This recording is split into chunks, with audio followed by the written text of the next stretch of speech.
ketemu lagi dengan Mami dosen di sini. Kali ini Mami akan membahas tentang public speaking, di mana public speaking merupakan sebuah seni komunikasi lisan yang disampaikan secara langsung kepada orang banyak. Public speaking merupakan penyampaian pesan, ide, gagasan, di mana tujuannya adalah orang-orang yang menerima pesan dari kita itu mengikuti pesan atau gagasan serta ide yang kita sampaikan. Untuk lebih lanjut, teman-teman boleh lihat video Mami selanjutnya. Cekidot!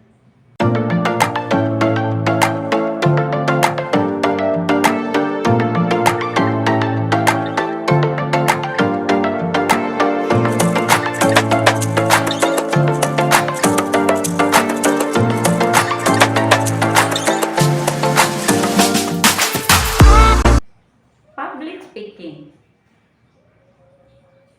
Bicara tentang public speaking, maka ada dua kata di dalamnya. Yang pertama yaitu public, yang kedua yaitu speaking. Yang dimaksud public itu apa sih? Yang dimaksud public adalah ketika kita berbicara di depan orang banyak, maka orang-orang yang di hadapan kita adalah public. Yang kedua yaitu speaking. Speaking itu apa? Yaitu pembicaraannya.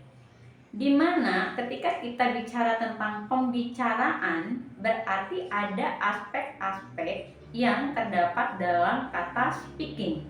Pertama yaitu aspek isi.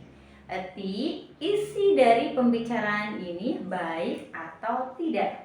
Isi pembicaraan ini berkualitas atau tidak. Nanti ini akan masuk ke bab selanjutnya, yaitu teknik dalam mengisi materi. Yang kedua yaitu aspek verbal, di mana aspek verbal ini berkaitan dengan cara kita berbicara terhadap orang, termasuk juga intonasi.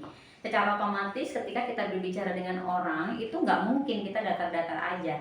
Jadi harus ada penekanan atau intonasi di dalamnya sehingga dapat memperjelas apa pesan yang mau kita sampaikan terhadap orang lain. Yang ketiga yaitu aspek non-verbal, di mana aspek non-verbal ini berbicara tentang gestur tubuh. Jadi ketika kita berbicara dengan orang lain, maka gestur tubuh kita juga harus berbicara lewat apa? Lewat gerakan, lewat gerak-gerik. Karena apapun yang kita lakukan, gestur tubuh kita seperti apa itu menyampaikan suatu pesan. Oleh karena itu, ketika kita mulai berbicara atau menyampaikan pesan, ide, gagasan yang mau disampaikan kepada orang lain, bukan hanya dalam sisi verbal, namun juga dalam sisi non-verbal harus diperhatikan.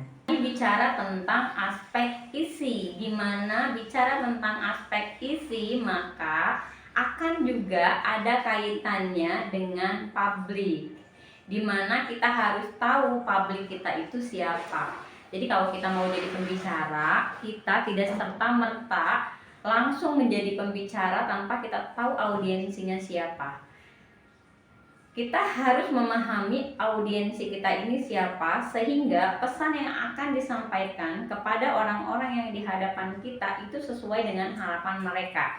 Oleh karena itu, sebelum kita menjadi pembicara, alangkah lebih baiknya teman-teman mencari tahu siapakah audiensi kita dan apa yang mereka mau.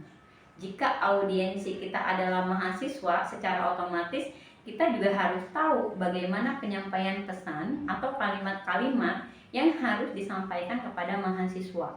Kalau kita diundang oleh para bapak-bapak atau ibu-ibu atau orang tua yang ingin dapat berkomunikasi dengan anaknya, berarti kita harus tahu, oh yang diharapkan orang ini atau audiensi kita ini adalah tentang bagaimana parenting. Sehingga isi dari pembicaraan kita ketika menjadi pembicara, kita akan tahu bahwasannya kita harus membahas parenting dan harus membahas hal-hal di mana orang tua bisa membangun pola komunikasi dengan anak.